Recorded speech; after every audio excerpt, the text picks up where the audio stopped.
ఇప్పుడు చంద్రబాబు నాయుడు మోడీని సమర్థిస్తే చాలా కరెక్ట్ అనాలి, మోడీని విమర్శించిన రోజు కూడా చాలా కరెక్ట్ అనాలి. సో మనం వేరే అభిప్రాయం మనకు ఉండకూడదు, ఇండిపెండెంట్ ఒపీనియన్ పొరపాటు కూడా ఉండకూడదు. మోడీని పై ధర్మ పోరాటం చంద్రబాబు నాయుడు చేసినప్పుడు ధర్మ యోధులుగా చంద్రబాబు నాయుడు కీర్తించి మోడీని ఇష్టం వచ్చినా అనాలి. ఇవాళ ఇప్పుడు మోడీని మెచ్చుకుంటున్నాడు కనుక మోడీ విశ్వగురు అని మనం అనాలి. మనం తేడానం అనుకోండి అయిపోయా మన వైసీపీ కండువా. ఇది ఇప్పుడు వాళ్ళ వైఖరికి అనుగుణంగా మనం మారాలంటే ఎట్లా సాధ్యమవుతుంది? జనసేన పరిస్థితి ఏంటి సార్, వాళ్ళు ట్రోల్ చేస్తుంటారా? జనసేన లేదు పాపం, నిజంగా కూడా లేదు జనసేన వాళ్ళు. జనసేన వాళ్ళు మొదట్లో ఒక 2 సార్లు చేస్తారు ట్రోలింగ్, అన్ని పార్టీల వాళ్ళు చేస్తారు ఎంతో కొంత, ఎందుకంటే వాళ్ళు నచ్చకపోతే ట్రోలింగే. వాళ్ళకు అనుకూలమైన వీడియో ఉంటేనే వాళ్ళు యాక్సెప్ట్. ఇదే తెలుగుదేశం వాళ్ళు నా వీడియోలు బోర్డు పెట్టుకున్నారు కదా, మీరు వాళ్ళ సోషల్ మీడియా అకౌంట్లోకి వెళ్ళి చూడండి, అఫీషియల్ అకౌంట్లో కూడా నా వీడియోలు కనబడతాయి. ఈవెన్ బీజేపీ నా Bharatiya Janata party official channel కూడా నా వీడియోలు కనబడతాయి, మీరు వెళ్ళి చూడండి.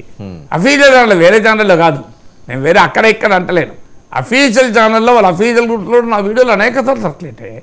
అంటే రాజకీయ పార్టీలకు ఏంటంటే అందరము వారి విధేయులుగా ఉండి వారి స్పోక్స్ పర్సన్గా ఉండాలి.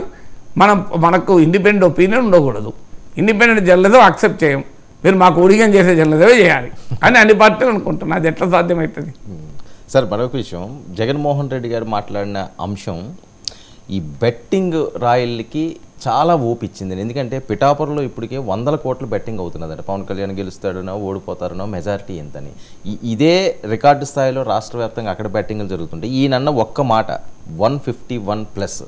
అరే జగన్మోహన్ రెడ్డి గారే అన్నారు అంటే ఆయన దగ్గర ఏదో ఇన్ఫర్మేషన్ ఉన్నదని చెప్పి ఇంకా విచ్చలవిడిగా ఈ బెట్టింగ్ రాయలు విజృంభించే ఛాన్స్ ఉంటుందా? జగన్మోహన్ రెడ్డి చూసి బెట్టింగ్ పెట్టలేదు, జగన్మోహన్ రెడ్డి అనక ముందు నుంచి కూడా బెట్టింగ్ ఉంది కదా, ఎన్నికలకు ముందు కూడా బెట్టింగ్ ఉంది. అప్పుడు వైనాడు 175 అన్నాడు, అలా మాటకైతే చంద్రబాబు నాయుడు కూడా మేము గెలుస్తూ ఉంటున్నాడు కదా, మరి దానికి బెట్టింగ్ కూడా ఉండాలి కదా.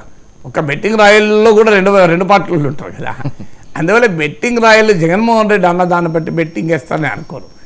ఎవరి అంచనాలను బట్టి ఎవరి పర్సెప్షన్ బట్టి బెట్టింగ్ అయితే, బెట్టింగ్ నా అంచనా 20,000 కోట్లకు పైగా ఆంధ్రప్రదేశ్లో బెట్టింగ్ జరుగుతుందని, 20,000 crores దాటిపోయిందని.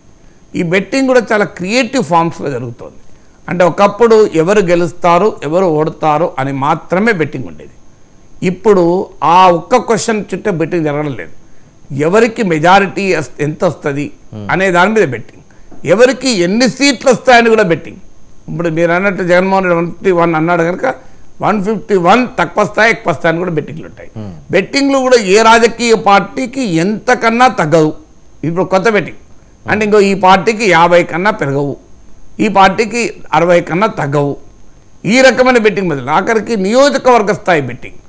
పిఠాపురంలో పవన్ కళ్యాణ్ గెలుస్తాడా ఓడాడతాడా, పవన్ కళ్యాణ్కు ఎంత మెజారిటీ వస్తుంది, 50,000 కన్నా పెరుగుతుందా, 50,000 కన్నా తక్కువ వస్తుందా, పురంధేశ్వరి గెలుస్తుందా ఓడుతుందా, లోకేష్కి ఎంత మెజార్టీ వస్తే గెలుస్తాడో ఓడుస్తుందా, కుప్పం ఏమవుతుంది, పులివెందులు ఏమవుతుంది, ఇలా ఒక్కొక్క కాన్స్టిట్యున్సీ లెవెల్ బెట్టింగ్ కూడా ఉంది. అంటే గెలుపు ఓటంల పైన బెట్టింగ్, మెజారిటీల బెట్టింగ్, ఆయా పార్టీలకు వచ్చే సీట్ల మీద బెట్టింగ్, రాష్ట్ర వ్యాప్త బెట్టింగ్, ప్రాంతాల వారిగా బెట్టింగ్, రాయలసీమలో ఎవరికి వస్తుంది, ఉత్తరాంధ్రలో ఎవరికి వస్తుంది, కోస్తాలో ఎవరికి వస్తుందని బెట్టింగ్, అలాగే మీకు నియోజకవర్గాల్లో బెట్టింగ్, పార్లమెంట్ స్థానాలకు బెట్టింగ్, అసెంబ్లీ స్థానాలకు బెట్టింగ్, ఇలా అనేక రకాల బెట్టింగ్ రూపాలు వచ్చాయి. సో ఇది విస్తృతమైన వ్యాపారంగా పెరగడానికి కారణం. ఇంకొక ఆసక్తికరం చెప్తాను, చాలామంది కొంతమంది ఎమ్మెల్యేలుగా పోటీ చేసే వాళ్ళు ఏం చేస్తున్నారంటే వారి ప్రత్యర్థులు గెలుస్తారని బెట్టింగ్ పెడుతున్నాడు. ఇప్పుడు వర్మ పోటీ చేస్తున్నాడు, నాగేశ్వర్ ప్రత్యర్థి, వర్మ గెలుస్తాను, నీవు గెలుస్తావు, నువ్వు పెట్టావు బెట్టింగ్, నేను గెలుస్తాను పెడతాను. ఎందుకని అడిగితే నాకు ఆన్సర్ చాలా ఆసక్తికరంగా వచ్చింది. సార్ మేము 10 కోట్లు ఖర్చు పెట్టాను సార్ ఎలక్షన్లో, 10 కోట్లు కాదు 20 కోట్లైనా ఖర్చు పెడతాను సార్ గెలుస్తామని గ్యారెంటీ ఉంటే, కానీ ఇప్పుడైతే 10 కోట్లు పెట్టాను. ఇప్పుడు నేను ఆ ఎమ్మెల్యే 10 కోట్లు ఖర్చు పెట్టిన అభ్యర్థి ఏం చేస్తున్నాడంటే తన ప్రత్యర్థి గెలుస్తానని 10 కోట్లు బెట్టింగ్ పెడుతున్నాడు. ఒకవేళ తానే గెలిచాను అనుకోండి, ఫైన్, నో ప్రాబ్లం, 20 కోట్లు ఖర్చు పెట్టిన అనుకుంటా, ఎమ్మెల్యే అయితేనే కదా. ప్రత్యర్థి గెలిచాను అనుకోండి, ఈ పెట్టిన ఖర్చు వచ్చేస్తుంది కదా, పోనీ ఎమ్మెల్యే కాలే, ఖర్చు పైసలైతే వచ్చేసినాయి. ఇంత క్రియేటివ్ బెట్టింగ్ ఉన్నది. అంటే తాము గెలుస్తారని బెట్టింగ్ కాదు, తమ ప్రత్యర్థి గెలుస్తారని బెట్టింగ్ పెడుతున్నారు. ఎందుకంటే గెలిచినప్పుడు ఇంకో 10 కోట్లు ఎక్కువ ఖర్చు అయినా అభ్యంతరం లేదు, సంపాదించుకుంటా కదా అనుకుంటాడు. ఓడినప్పుడు పెట్టిన ఖర్చు అన్న వస్తుంది కదా, పోయిన చోట వెతుక్కోవాలి కదా. ఇంత క్రియేటివ్గా బెట్టింగ్ చేస్తున్న పని. బెట్టింగ్ ఇప్పుడు ఆన్లైన్ బెట్టింగ్ అయిపోయింది, ఆఫ్లైన్ బెట్టింగ్ అయింది. బెట్టింగ్ ఏదో ఆంధ్రాకే పరిమితం కాదు, తెలంగాణ, తమిళనాడు, కర్ణాటక, మీకు అమెరికా, విదేశాల్లో ఉండేటువంటి వాళ్ళు కూడా ఈ బెట్టింగ్లో పాల్గొంటున్నారని చెప్పి. బెట్టింగ్లో ఒకప్పుడు క్యాష్ ఉండేదట, ఇప్పుడు క్యాష్ మీకు ఇవన్నీ ఎలా తెలిసినాయంటే మాట్లాడుతుంటే తెలిసింది. రకరకాల వాళ్ళతో మాట్లాడుతుంది, నేనేం బెట్టింగ్ పెట్టినోని కాదు. సో ఇంకొక పాయింట్ కూడా ఉంది, బెట్టింగ్ మీరు ఆన్లైన్ ఆఫ్లైనే కాదు, అదొక మాఫియా లాగా అయిపోయింది. చాలా పెద్ద నెట్వర్క్, బుక్కీలు, మాఫియా, ఇప్పుడు క్రికెట్ బెట్టింగ్ లాగా అయిపోయింది. సో ఈ బెట్టింగ్లో కూడా ఇంకొక డైమెన్షన్ ఎందుకు ఎలా చేస్తున్నారంటే, కొంతమంది ఈవెన్ సర్వేలు కూడా చేస్తున్నారు.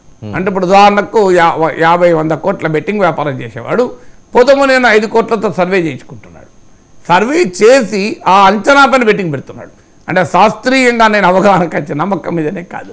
సో ఒక దశ ఎక్కడ వచ్చిందంటే వాళ్ళ ఎగ్జిట్ పోల్స్, ప్రీ పోల్స్ జరిపే వాళ్ళకన్నా బెట్టింగ్ రాయిల్లే కరెక్ట్గా అంచనా వేస్తారు. ఎవరికి అనుకూలంగా బెట్టింగ్ ఎక్కువ జరుగుతుందంటే వాళ్ళు గెలుస్తారు అనే దశకు వచ్చింది. ఇవాళ ఎన్నికల ప్రిడిక్షన్కు ఎగ్జిట్ పోల్స్ ఇంపార్టెంట్ కాదు, ప్రీ పోల్స్ ఇంపార్టెంట్ కాదు, ప్రొఫెసర్ నాగేశ్వర లాంటి విశ్లేషకులతో పని లేదు. బెట్టింగ్ ట్రెండ్ చూస్తే మనకు ఎవరు గెలుస్తారో ఎవరు పడతారో అర్థమవుతుంది. ఎందుకంటే బెట్టింగ్ వాళ్ళు అంత సైంటిఫిక్గా ఉన్నారని. ఇంకొకటి ఏంటంటే ఈ సర్వేలకు కూడా చాలా సర్వేలు అయిపోయినాయి. ఇప్పుడు ఒక్కొక్క ఎమ్మెల్యే అభ్యర్థులు సర్వేలు చేయించుకుంటున్నారు, పార్టీలు సర్వేలు చేయించుకుంటున్నారు, మీడియా సర్వేలు చేయించుకుంటున్నారు. చాలా పెద్ద పెద్ద వాళ్ళు మాత్రమే తమకంటూ సొంత యాప్ తయారు చేసుకొని సర్వే చేస్తున్నారు. ఎందుకంటే డేటా ప్రైవసీ ఉంటుంది కనుక ఓన్ యాప్ సర్వే చేసుకోండి. చాలామంది ఏం చేస్తున్నారంటే మార్కెట్లో అవైలబుల్ ఉన్నాయి సర్వేస్ యాప్లు కూడా. సో ఈ సర్వే యాప్లను హైర్ చేసుకొని వాళ్ళు సర్వే చేస్తున్నారు. సర్వే యాప్లను హైర్ చేసుకొని సర్వే చేసినప్పుడు ఏం జరుగుతుంది అంటే బ్యాక్ ఎండ్ డేటా వాడుకుంటుంది. ఇప్పుడు మనం ఏదో ఒక సర్వే సంస్థ దగ్గర యాప్ తీసుకున్నాం రెంట్గా, మనం సర్వే చేస్తుంటాం, మనకు డేటా వస్తుంది. కానీ మనకు తెలియకుండానే బ్యాక్ ఎండ్ డేటా వస్తుంది. ఇప్పుడు మనం గూగుల్ జీపీ ఎనేబుల్ చేసామనుకోండి, మనం ఎటుపోయినా గూగుల్ పట్టుకుంటుంది. మనం ఆన్ చేసి పెడితే, నెట్ ఆన్ చేసి పెడితే క్లియర్గా పట్టుకుంటాం. అందుకే మీరు చూడండి, ఒక అద్దాల షాప్కి వెళ్ళి ఇంటికి రండి, మీకు అడ్వర్టైజ్మెంట్లు అంతా అద్దాల షాపుల గురించి వస్తాయి. అంటే గూగుల్ లొకేషన్ను ఆధారంగా గూగుల్ అంచనా వేస్తుంది నువ్వు ఎక్కడికి పోయావని. సో నువ్వు చూసేదాన్ని బట్టి యాడ్స్ వస్తాయి, నువ్వు తిరిగిన దాన్ని బట్టి కూడా యాడ్ వస్తుంది. సో నువ్వు ఎయిర్పోర్ట్లో ఉన్నావు అనుకోండి, నెక్స్ట్ నీకు హోటళ్ళ గురించి యాడ్స్ వస్తాయి, ఎయిర్లైన్స్ గురించి యాడ్స్ వస్తాయి. అంత పవర్ఫుల్గా గూగుల్ బ్యాక్ ఎండ్లో నీ డేటా మొత్తం క్యాప్చర్ చేస్తుంటుంది. ఇలా ఈ సర్వే సంస్థలు సర్వే చేసే వాళ్ళు యాప్లు హైర్ చేస్తుంటారు కనుక ఈ సర్వే యాప్ల వాళ్లకు డేటా క్యాప్చర్ చేస్తున్నారు. వీళ్ళు బెట్టింగ్ వాళ్ళకి అమ్ముతున్నారట. సో ఇప్పుడు వాడేం సర్వే చేయాల్సిన అవసరం లేదు. నా సర్వే, నాకు యాప్ ఉంది, నా యాప్ను ఒక 5 సర్వే చేసేవాళ్ళు తీసుకొని వాళ్ళు ఒక 50,000 మంది సర్వే చేశారు అనుకోండి. సర్వే చేసేవాడికి వాడు ఒక్కరి డేటాను ఉంటుంది అందుబాటులో, నాకు 5 డేటా ఉంటుంది. ఇప్పుడు మనకు జనరల్గా ఇళ్ళల్లో సామర్థ్యం చూడు, మన ఇంట్లో మనకు 2 కర్రీస్ ఉంటాయి, అడక తినేవానికి 5 కర్రీస్ ఉంటాయి. ఎందుకంటే వాడు 4 ఇళ్ళలో వెళ్ళి అడుక్కుంటాడు కనుక, ఓ ఇళ్ళలో టమాటా ఎత్తారు, ఓ ఇళ్ళలో చికెన్ ఎత్తారు, ఓ దాంట్లో ఆలు వేస్తారు, ఇంకో ఇంట్లో వంకాయ వేస్తారు, ఓ దాంట్లో మీకు సుక్కకూర పచ్చడి ఇస్తారు, ఓ దాంట్లో ఆవకాయ వేస్తారు. ఇవన్నీ కలిపితే వాళ్ళకి చాలా డైవర్సిటీ ఉంటుంది మీల్లో, మనకన్నా ఎక్కువ డైవర్సిటీ ఉంటుంది మీల్లో. సో అందువల్ల ఈ సర్వే చేసేవాడికి తన సర్వే పైన ఇన్ఫర్మేషన్ ఉంటే యాప్లో వాడికి 10 సర్వేల ఇన్ఫర్మేషన్ ఉంటుంది. ఆ డేటా అంతా బ్యాక్ ఎండ్లో క్యాప్చర్ చేసి వాడు ఈ బెట్టింగ్ రాయిలకు అమ్ముతున్నారని. అందువల్ల ఇది ఓపెన్గా రాజకీయ నాయకులు కోడి పందాలలో ఎలాగైతే రాజకీయ నాయకులు పాల్గొంటారో ఇప్పుడు ఈ బెట్టింగ్ కూడా అదే రకంగా రాజకీయ నాయకులు ఉన్నతాధికారుల చలవతోని ఒక పెద్ద మాఫియా వ్యాపారంతో జరుగుతుంది. నిజంగానే పోలీసు క్రాక్ డౌన్ చేయాలని ఎంతసేపు అని. ఒకప్పుడు క్యాష్లో చేస్తారు, క్యాష్ కూడా కాదు, ఆస్తులు కూడా పెడుతున్నారట. నా ప్లాట్ పెడతా, నా పొలాలు పెడతా, ఈ స్థాయికి వచ్చారంటే ఏంటిది అంటే ఉత్కంఠభరితంగా ఉన్నంత కొద్ది ఇప్పుడు క్రికెట్ కూడా అంతే కదా, బెట్టింగ్ ఎప్పుడు పెరుగుతుంది, క్లియర్గా ఉంటే మ్యాచ్ పెరగదు.